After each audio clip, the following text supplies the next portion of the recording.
Joining us now, California Congresswoman and the 52nd Speaker of the House, Speaker Emerita Nancy Pelosi. Thank you very much for joining us, Madam Speaker. It's good to have you. Thank you. I want to get you to react to that. Abortion now basically illegal in Florida. It's illegal in a number of states. We can put up a map. We just saw what happened in Arizona.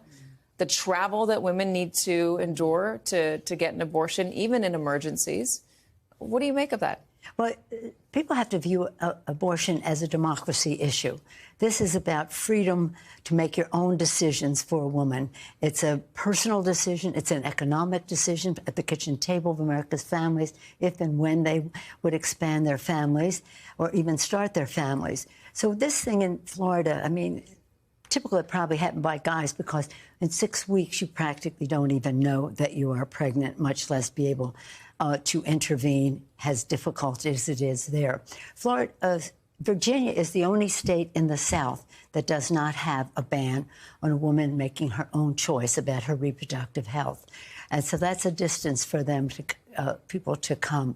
So it is, people said during the last election that I was going to owe an apology to everyone when we lost 30 or 40 seats because I kept advocating the woman's freedom and this issue was important in the election.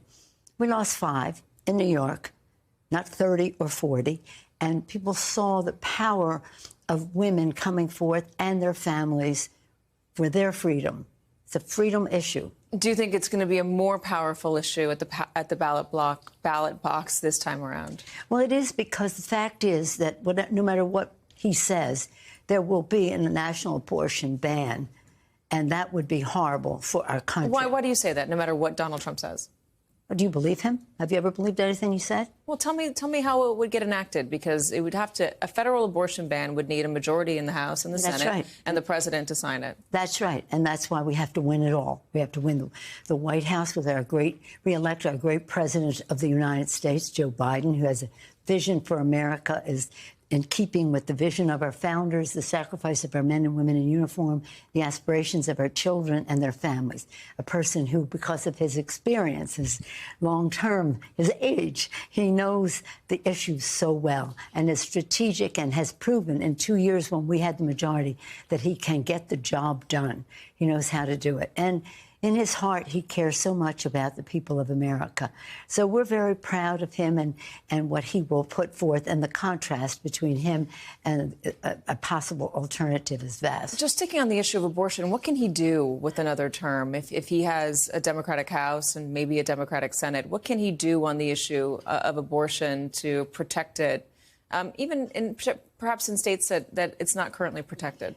You have to forgive me, but I cannot subscribe to the fact that he would be the president of the United States.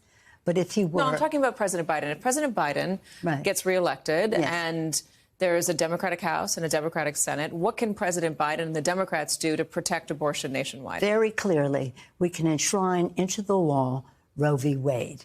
And that makes a big difference. That would take 2/3 in the Senate. You think the Democrats can get 2/3 in the Senate? No, it doesn't get 2/3.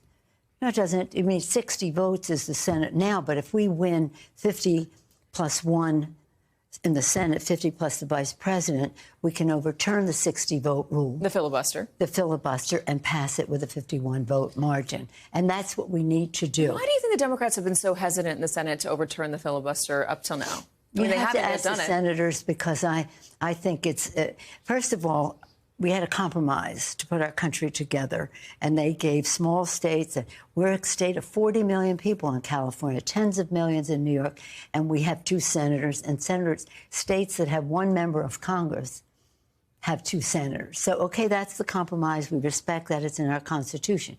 But to put on top of that a 60-vote requirement is to empower 40% of the population over 60%. You're saying tyranny of the minority. Well, I'm not saying tyranny. I'm just saying if we have it within our power to change that, let's do it. But that's not only that. It's for gun violence protection, women's right to choose, Voting Rights Act, issues that relate to equity in terms of LGBTQ community, many things that relate to the Constitution that we can get done, that we can't do under reconciliation, because that's really a budget bill rather than a policy bill.